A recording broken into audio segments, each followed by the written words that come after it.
Hello and welcome friends. मैं हूं आकाश कोटनाला। आप देख रहे हैं yoga and Ayurveda science YouTube channel. दोस्तों, आज फिर से न्यू टॉपिक न्यू लेक्चर लेकर के मैं आपके बीच उपस्थित हूं। आज हम यहां पर घेरण संहिता में वर्णित शक्ति चालिनी मुद्रा के बारे में चर्चा करने वाले हैं। इसका नामकरण, विधि, लाभ, सावधानियों के बारे में जानेंगे। इससे पूर्व आप सभी को बता दें, अन्य मुद्राओं से संबंधित, घेरण संहिता से संबंधित, योग ग्रंथों से संबंधित आपको चैनल पर 550 प्लस लेक्चर्स दिए जा चुके हैं। आप इन्हें देख सकते हैं, कुछ नया सीख सकते हैं। यहां पर हमने घेरण संहिता ग्रंथ यहां पर प्रारंभ किया है, जिसके अंतर्गत मैं आपको अभी तक यहां पर 40 प्लस लेक्चर्स यहां पर दे चुका हूं। इसी को आगे बढ़ाते हुए हम यहां पर आज शक्ति चालिनी मुद्रा के बारे में जानेंगे। शक्ति चालिनी मुद्रा को जानने से पूर्व यहां पर हम मुद्रा और बंध के बारे में जान लेते हैं कि आखिर ये मुद्रा एवं बंध क्या है। तो जैसे कि हमने इसके बारे में पहले भी चर्चा की है कि महर्षि घेरण्य ने सप्त साधन के अंतर्गत तृतीय साधन में मुद्रा एवं बंध का वर्णन किया है। महर्षि घेरण्य द्वारा रचित जो ये घेरण संहिता ग्रंथ है 7 साधनों में विभाजित है। इसका तृतीय जो साधन है वह मुद्रा एवं बंध का है। महर्षि घेरण्य कहते हैं कि जो ये मुद्रा एवं बंध हैं, इनका अभ्यास से स्थिरता की प्राप्ति होती है, अर्थात ये स्थिरता प्राप्ति के साधन हैं। हमने प्राणायाम या फिर आसन, ध्यान, समाधि, प्रत्याहार आदि के बारे में भी जाना है कि इनके अभ्यास से क्या क्या लाभ प्राप्त होते हैं। तो ये यहाँ पर हमें जो ये मुद्रा है इसके बारे में जानने से पूर्व मुद्रा के बारे में या फिर बंध के बारे में जानना आवश्यक है, वो हमने यहाँ पर जान लिया। अब हम अपने जो मुख्य जो टॉपिक है यानी कि जो शक्ति चालिनी मुद्रा है इसके बारे में यहाँ पर जानेंगे। तो इसे शक्ति चालिनी मुद्रा क्यों कहा जाता है, सर्वप्रथम हम इसका नामकरण यहाँ पर जानने वाले हैं। तो जैसे कि आप यहाँ पर देखेंगे, इस मुद्रा के अभ्यास से मूलाधार में सोई हुई कुंडलिनी शक्ति का जागरण होता है, इसलिए इसे शक्ति चालिनी मुद्रा कहा जाता है। आप यहाँ पर देखेंगे जो शक्ति चालिनी है, यहाँ पर 2 शब्द यहाँ पर है, एक है शक्ति, एक है चालिनी, अर्थात शक्ति का चालन करना। तो हठयोग के अनुसार अगर जो हम देखते हैं तो हठयोग के अनुसार 2 चीजें हैं, एक है शिव, एक है शक्ति। शक्ति का तात्पर्य कुंडलिनी शक्ति से होता है। तो जब साधक अभ्यास के माध्यम से जो कुंडलिनी शक्ति है इसका जागरण करता है, ये कुंडलिनी शक्ति कहाँ होती है, तो मूलाधार क्षेत्र में सुप्त अवस्था में होती है। कुंडलिनी के बारे में हम पूर्व में भी चर्चा कर चुके हैं, आगे हम इसके बारे में अलग से जानेंगे। तो कहा जाता है कि जब हम अभ्यास के माध्यम से जब हम इस कुंडलिनी शक्ति को चलाते हैं, इसका जागरण करते हैं। लेकिन किस अभ्यास के बारे में कहा, तो शक्ति चालिनी मुद्रा के द्वारा। तो जब हम इस मुद्रा के द्वारा जब हम जो ये शक्ति है अर्थात जो कुंडलिनी शक्ति है इसका जागरण होता है, इसलिए इस मुद्रा को शक्ति चालिनी मुद्रा कहा जाता है। कहने का तात्पर्य है कि कुंडलिनी शक्ति को जगाने में या फिर कुंडलिनी शक्ति का जागरण में जो ये मुद्रा है अत्यंत लाभकारी है, इसलिए इस मुद्रा को शक्ति चालिनी मुद्रा के नाम से जाना जाता है। ये आपको ध्यान रखना है। हमने पूर्व में भी प्राणायाम आदि के बारे में देखा। महर्षि घेरण्य ने कई सारे प्राणायाम, कई सारे अभ्यास यानी कि योगासन बताए हैं जो कि कुंडलिनी शक्ति के जागरण में लाभकारी अर्थात सहायक हैं। अब हम यहाँ पर नामकरण यहाँ पर जान चुके हैं कि इसे शक्ति चालिनी मुद्रा क्यों कहा। अब इसकी विधि के बारे में हम यहाँ पर जान लेते हैं कि किस प्रकार से कोई साधक अगर जो इसका अभ्यास करना चाहता है तो किस प्रकार से हमें इसका अभ्यास करना चाहिए।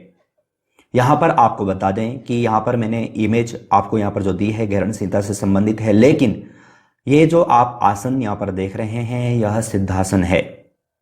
सिद्धासन मैंने इसलिए यहाँ पर आपको दिया क्योंकि जब हम इस शक्ति चालिनी मुद्रा का अभ्यास करते हैं तो उस दौरान हमारी जो अवस्था होनी चाहिए वह सिद्धासन की अवस्था होनी चाहिए। वैसे महर्षि घेरण्य ने तो वहां पर कहा कि सिद्धासन या फिर पद्मासन, इन 2 आसनों में से कोई एक आसन का अभ्यास करना है, लेकिन श्रेष्ठ आसन यहां पर सिद्धासन माना गया है। तो अगर जो किसी भी व्यक्ति को अगर जो हमें शक्ति चालिनी मुद्रा का अभ्यास करना है, मैं आपको पहले ही बता दूं कि ये हठयोगिक मुद्राओं के अंतर्गत है, हठयोगिक साधनाओं के अंतर्गत है। ये साधारण नहीं होते, इनका अभ्यास थोड़ा कठिन भी होता है और इनके लाभ भी थोड़ा भिन्न होते हैं।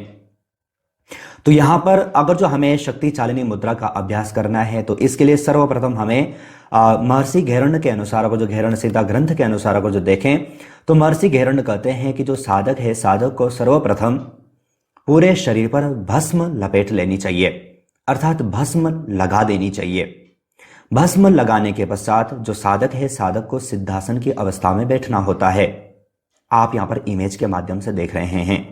इसके पश्चात जो साधक है, जो व्यक्ति है, उसे सूती कपड़े के बारे में यहां पर कहा कि सूती कपड़ा, सफेद वस्त्र यहां पर हमें लेना है, जिसकी लंबाई लगभग 9 इंच हो, चौड़ाई लगभग 4 अंगुल हो। ध्यान रखें, लंबाई 9 इंच होनी चाहिए, यानी कि एक बिलस्त। और अगर जो हम चौड़ाई के बारे में कहें तो यहां पर घेरण संहिता के अनुसार जो बताया गया वह 4 अंगुल चौड़ा बताया गया है। तो इस प्रकार का कपड़ा हमें लेना है और हमारा जो नाभि वाला जो क्षेत्र है, हमारा जो नाभि वाला जो भाग है, इसे ढकना है।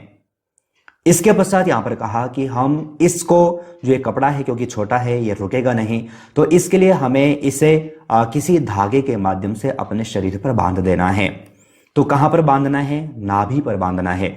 उसकी चौड़ाई लंबाई कितनी होनी चाहिए, किस प्रकार का कपड़ा होना चाहिए, ये आपको विशेष ध्यान देना है।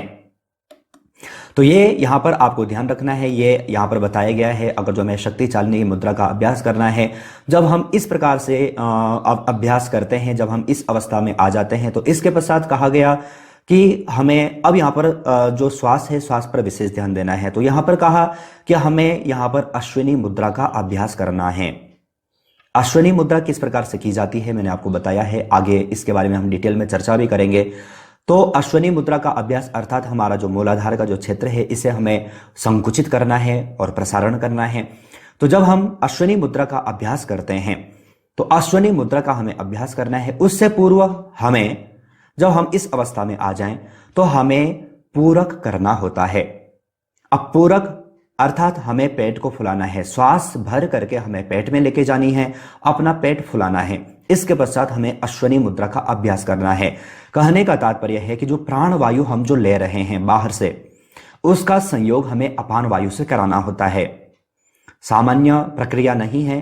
सिर्फ ऐसा नहीं कि आप लेक्चर देख करके आप अभ्यास कर सकें। इसमें जो अभ्यासी हैं, उन गुरुओं का संयोग, उनका मिलन बहुत आवश्यक है। अगर जो हम इस मुद्रा का अभ्यास कर रहे हैं, शिक्षित गुरु समीप में हो, तब हम अगर इसका अभ्यास करते हैं तो पूर्ण लाभ हमें इसका प्राप्त होगा। तो इस प्रकार से हमें इसका अभ्यास करना है। जब हम इसका अभ्यास, यानी कि हम पूरक छोड़ना चाहें, तो हमें अश्विनी मुद्रा को छोड़ना है। इसके पश्चात हमने जो पूरक के माध्यम से जो श्वास अंदर ली थी, उसे हमें रेचक कर लेना है। तो इस प्रकार से हमें ये शरीर की स्थिति होगी। दोनों हाथ हमारे ज्ञान मुद्रा या फिर चिन्ह मुद्रा या फिर दोनों घुटनों पर हो सकते हैं। और अपनी जो चेतना है, अपनी चेतना को अपना जो षट चक्र है, षट चक्रों पर भ्रमण कराना है। या फिर हम मूलाधार क्षेत्र में अपनी चेतना को लेकर के जा सकते हैं, स्वादिष्टान में लेके जा सकते हैं, या फिर विशुद्धि चक्र पर या फिर मणिपुर चक्र में हम अपनी चेतना को एकत्र कर सकते हैं। तो इस प्रकार से घेरण संहिता के अनुसार शक्ति चालिनी मुद्रा के बारे में यहां पर बताया है। अब यहां पर हमने विधि यहां पर जान ली। मैं आपको बता दूं कि मैं जो चीजें आपको यहां पर बताता हूं, इसलिए बताता हूं कि आप एग्जाम की दृष्टि से देखें तो भी आपका टॉपिक क्लियर हो जाए, और स्वयं के लिए या फिर किसी को कराने के लिए अगर जो आप ये लेक्चर देख रहे हैं तो भी आपका टॉपिक अच्छे ढंग से क्लियर हो जाए। अब हमने यहाँ पर देख लिया, इसकी विधि यहाँ पर देख ली। अगर जो हमें इसका अभ्यास करना है तो किस प्रकार से करना है वो हमने यहाँ पर देख लिया। अगर जो हम इसके लाभ के बारे में चर्चा करें कि इसके लाभ क्या क्या प्राप्त होंगे, तो लाभ आप यहाँ पर देखेंगे। कहा है यह मुद्रा यौन रोगों में लाभकारी है। अब यौन रोग यानी कि हम जब मूलाधार क्षेत्र पर, यानी कि जब हम अश्विनी मुद्रा का अभ्यास कर रहे हैं, प्राण वायु को अपान वायु से संयोग करा रहे हैं, तो स्वाभाविक सी बात है यौन रोगों में यह लाभकारी होगा। आगे कहा साथ ही इसके अभ्यास से कुंडलिनी शक्ति का जागरण होता है, जैसे कि हम पूर्व में भी चर्चा कर चुके हैं। और एक चीज आपको यहां पर विशेष ध्यान रखनी है, कहा कि इस मुद्रा के अभ्यास से साधक को सिद्धियों की प्राप्ति होती है, क्योंकि ये सामान्य प्रक्रिया नहीं है, सामान्य मुद्रा नहीं है, कठिन मुद्रा है, हठ योगिक मुद्रा है। तो इसके माध्यम से सिद्धियों की भी प्राप्ति होती है। और भी इसके लाभ, जैसे कि पाचन शक्ति अच्छे ढंग से, हमारा जो पाचन क्रिया है वो अच्छे ढंग से प्रारंभ होती है, अच्छे ढंग से होती है। श्वसन तंत्र हमारा मजबूत बनता है, क्योंकि हम इसमें पूरा श्वास यहाँ पर ले रहे हैं। श्वसन तंत्र मजबूत होता है, पूरे शरीर में ब्लड सर्कुलेशन अच्छे ढंग से, यानी कि रक्त संचार अच्छे ढंग से प्रारंभ हो जाता है। और भी कई सारे लाभ इसके हैं, मानसिक लाभ हमें प्राप्त होते हैं। तो ये शक्ति चालिनी मुद्रा के लाभ हैं। अब लाभ भी हमने यहाँ पर देख लिया। सावधानियां क्या हैं, तो ज्यादा सावधानियां नहीं है। सावधानियां सिर्फ हमें यह ध्यान में रखना है कि इस मुद्रा का अभ्यास हमें खाली पेट करना है, यानी कि भोजन के उपरांत हमें इसका अभ्यास नहीं करना है। हम भोजन या फिर नाश्ता करने से पूर्व यानी कि प्रातः काल हमें इसका अभ्यास करना है। ये कुछ सावधानियां हैं और विशेष सावधानियां यानी कि किसी गुरु के ही समीप हमें इसका अभ्यास करना है। और अगर जो घबराहट हो, कोई भी आसन प्राणायाम मुद्रा के अभ्यास के दौरान, षटकर्म के दौरान अब घबराहट हो, तो उस अभ्यास को उस दौरान छोड़ देना चाहिए, क्योंकि ये नित्य निरंतर वाली क्रियाएं हैं, एक दिन में ही ये सिद्ध नहीं होती, लंबी चलने वाली क्रियाएं हैं। तो ये इसमें हमें ये सब चीजों का ध्यान रखना होता है। तो यहाँ पर आप जान चुके हैं शक्ति चालिनी मुद्रा, इसके नामकरण, विधि, लाभ, सावधानियों के बारे में यहाँ पर जान चुके हैं। आशा है आप अच्छे ढंग से समझ चुके होंगे। कुछ प्रश्न आपको यहाँ पर दिए गए हैं, आप आपका स्वयं का टॉपिक क्लियर कर सकें, इसलिए आपको प्रश्न दिए गए हैं। आप इनका आंसर वीडियो के कमेंट बॉक्स में भेजिएगा। प्रथम प्रश्न आपके लिए है, निम्नलिखित में से शक्ति चालिनी में चालन किया जाता है? शक्ति का, वायु का, उपरोक्त दोनों, कोई नहीं। तो शक्ति चालिनी मुद्रा के दौरान हम किसका चालन करते हैं, हमने पूर्व में ही देखा। नामकरण के दौरान मैंने आपको बताया। सही आंसर छांट करके वीडियो के कमेंट बॉक्स में भेजिएगा। दूसरे प्रश्न की ओर चलें। निम्न में से वज्रोणी मुद्रा का प्रभाव किस नाड़ी पर पड़ता है? वज्र नाड़ी पर, इड़ा नाड़ी पर, पिंगला नाड़ी पर, कोई नहीं। सही आंसर क्या है, तो सही आंसर छांट करके वीडियो के कमेंट बॉक्स में भेजिएगा। वज्रोणी मुद्रा के अंतर्गत हमने ये टॉपिक क्लियर किया है। तीसरे प्रश्न की ओर चलें। निम्नलिखित में से शक्ति चालिनी मुद्रा किन रोगों में सहायक है? यौन रोगों में, वीर्यपात, उपरोक्त दोनों, कोई नहीं। तो बिंदु का रक्षण भी इसके माध्यम से होता है, इसीलिए हमने यौन रोग वहां पर लिया था।